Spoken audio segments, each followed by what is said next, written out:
terceiro dia do 22º Congresso Brasileiro de Direito Ambiental. Eu sou o Fabiano Melo e ao meu lado está a doutora Carolina Medeiros Bahia, que é professora da Universidade Federal de Santa Catarina, membro do GPDA, que é o Grupo de Pesquisa em Direito Ambiental na Sociedade do Risco, e que nesta edição teve presidindo o painel As Novas Faces da Responsabilidade Ambiental na Era do Antropoceno. Doutora Carolina, alegria recebê-la aqui no nosso canal do Planeta Verde no YouTube.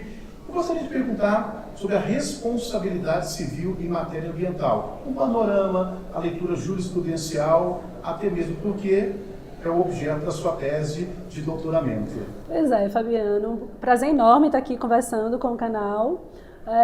Exatamente, foi o tema da minha tese e eu faço uma abordagem da responsabilidade civil a partir da base teórica, né, que a gente trabalha muito lá no grupo de pesquisa em Santa Catarina, da UFSC, o GPDA, que é a teoria da sociedade de risco.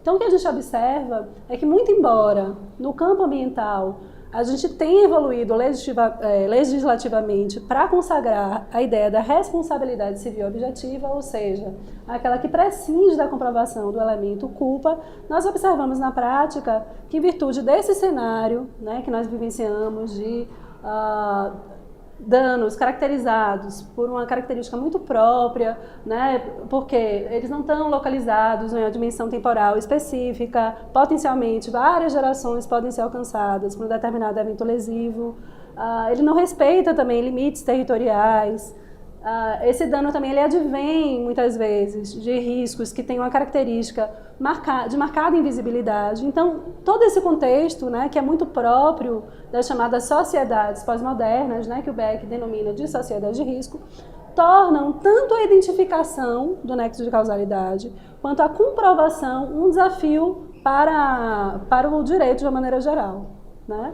Então, na minha tese, eu enfoco esse problema, desenvolvo muito a questão da teoria do risco, faço análise minuciosa da responsabilidade civil, adentro na discussão dos desafios, né, em relação ao dano e ao risco para o direito ambiental brasileiro, enfoco a questão do nexo de causalidade e, no final, eu proponho algumas medidas, né, que poderiam ser incorporadas para que a gente possa, de alguma forma, mudar um pouco esse cenário. Quais seriam essas medidas? Enfim, eu trago no trabalho um repertório de 12 medidas. Algumas medidas que eu acho que são extremamente relevantes, né? Por exemplo, a gente precisa, do ponto de vista probatório, abandonar essa necessidade de uma certeza quase absoluta, que é algo que é típico, que é próprio e adequado às ciências naturais de uma maneira geral. Do ponto de vista jurídico, a gente precisa evoluir para adotar uma causalidade meramente probabilística. Então, se existe uma grande probabilidade desse dano ter sido decorrente de uma determinada atividade, eu já posso estabelecer um nexo de causalidade, né? Sem contar aqui com essa necessidade de uma certeza próxima a essa certeza absoluta. Uma outra medida que eu também desenvolvo no meu trabalho, né, que acho que é um tema que inclusive é pouco explorado, mas eu acho uma tese fantástica, que é a tese da responsabilidade coletiva. A tese da responsabilidade coletiva foi uma tese que surgiu na França para equacionar alguns problemas inicialmente relacionados a práticas de caça coletiva, onde determinados eventos lesivos ocorriam, né, por conta do disparo e não se sabia exatamente quem tinha sido o autor causador do dano. Então, ele é uma teoria que surge para equacionar o problema de danos anônimos, né? Então, essa teoria eu entendo que ela é muito adaptável e seria muito adequada também para o direito ambiental. Por exemplo, quando está diante de um dano causado por um determinado poluente, nós sabemos que dentro de um complexo industrial, apenas a indústria A, B e C trabalham com esse produto. Então, se a gente não sabe efetivamente quem foi o causador, a gente pode impor, por essa teoria, uma responsabilidade solidária. Vejam que é uma teoria que transita aqui entre dois dilemas da responsabilidade civil, que de um lado é essa necessidade de uma individualização, de que a gente impõe essa responsabilização de maneira individual, e de outro lado, essa dificuldade que a gente tem nesse caso de autoria anônima, que termina gerando um irressarcimento. Então ela traz essa proposta. De condições, no caso? Na verdade, não necessariamente a gente aplica, porque essa teoria, ela permite, né, que a pessoa que vai responder, ela pode comprovar que ela efetivamente não participou daquele evento lesivo, já é uma presunção, na verdade, né, que pode ser elidida em algumas situações. Então, quando a indústria, por exemplo, consegue comprovar que foi a indústria C que foi responsável por aquela lesão, aí nessa hipótese a gente afasta a solidariedade. Perfeito, né? Bom, instigante. Aliás, nós temos até decisões do STJ que não é necessária a questão do nexo de causalidade, né? Nesse sentido, até a obrigação própria terreno também, que está envolvido. Qual é a leitura hoje do STJ ou dos julgados em geral sobre a responsabilidade civil para a nossa audiência? Bom, na verdade, a gente acompanha com felicidade, porque efetivamente, até foi uma questão que foi bem explorada ontem no painel pela doutora Daniele Moreira, a gente observa que na análise aí desses últimos 10 anos, 15 anos de jurisprudência do STJ, nós tivemos grandes avanços, né? Então, um desses avanços foi exatamente esse que o professor Fabiano trouxe, que é essa questão dessa ampla aceitação que hoje nós temos no STJ da teoria do risco integral. Então, esse é um ponto muito importante, né? Decisões que hoje reconhecem de maneira muito clara, quer dizer, no passado havia uma certa dificuldade, né? Mas decisões desde ali dos anos da década de 90, anos 2000, já reconhecendo a aplicabilidade nesse campo da ideia de solidariedade, né?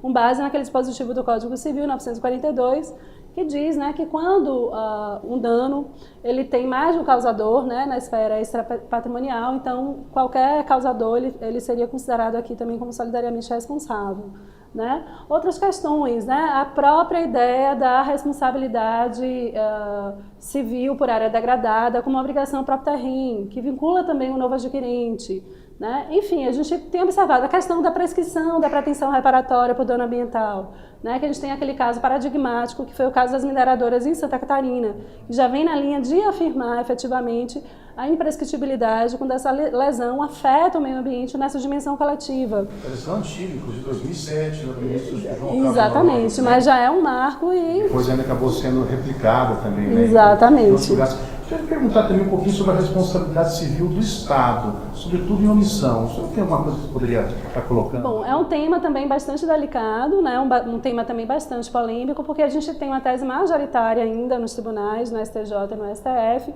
no sentido, né, de que por omissão o Estado ele responde apenas subjetivamente, né? E é uma teoria aí que tem também um grande amparo dos autores de direito administrativo em geral.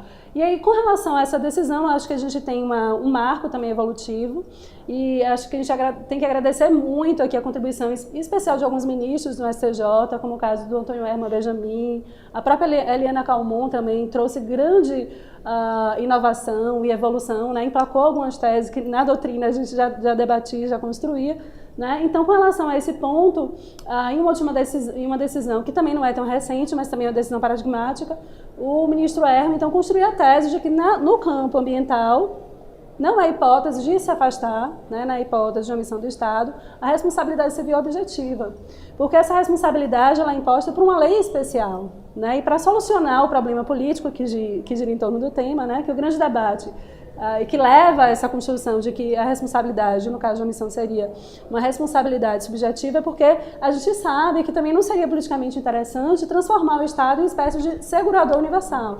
Então, para solucionar esse problema de ordem política, o ministro, então, constrói a tese de que seria uma responsabilidade objetiva com base na Lei da Política Nacional do Meio Ambiente, mas que a execução, nesse caso, seria subsidiária. Perfeito. Um julgado até de 2012, ele coloca que, né, de forma ordinária, a responsabilidade civil do Estado por omissão é subjetiva. Porém, há um standard, né? Há uma lei, você vai colocar para a nossa audiência aqui, que é o assunto instigante, né? Muitos estudantes aí podem aí desenvolver trabalhos, tanto de graduação, de pós-graduação, num tema que é tão instigante. Agora, doutora Carolina, eu queria perguntar sobre o eixo dessa edição do Planeta Verde. Nós falamos de direito e sustentabilidade na era do antropoceno, retrocessos ambientais, balanços e perspectivas. A minha pergunta para a pesquisadora, para a cidadã Carolina, está acontecendo no direito ambiental hoje, não só no Brasil, mas em todo o planeta? Eu queria a sua leitura, pessoal. Bom, a gente tem acompanhado nos últimos anos com muita preocupação esse cenário de retrocesso na área ambiental. Eu, em particular, cheguei a atuar também na Bahia, trazendo essa discussão a respeito de algumas legislações estaduais, né, que ali nos idos de 2001 já tinham sido aprovados nessa linha. Na verdade, a lei é de 2006, sabe? Fiz uma falha, né? Uma lei de 2006. Então, na verdade, assim, já combatia, né? Então, vários estados já naquele período já estavam desenvolvendo a sua legislação, né? Tentando incorporar aqui uma flexibilização em relação a esse instrumento que eu entendo que é crucial para a proteção ambiental, que é o licenciamento, criando formas de licenciamento automático. Na Bahia, por exemplo, foi criado um instrumento chamado TCRA, que era o Termo de Compromisso de Responsabilidade Ambiental. Então, já na Bahia, naquele período, eu já fiz um grande combate em relação a esse instrumento, porque eu entendo que é completamente inconstitucional e completamente inadequado, principalmente quando a gente considera a evolução e a dimensão dos novos riscos que nós temos, desafios que nós temos para o direito ambiental, né?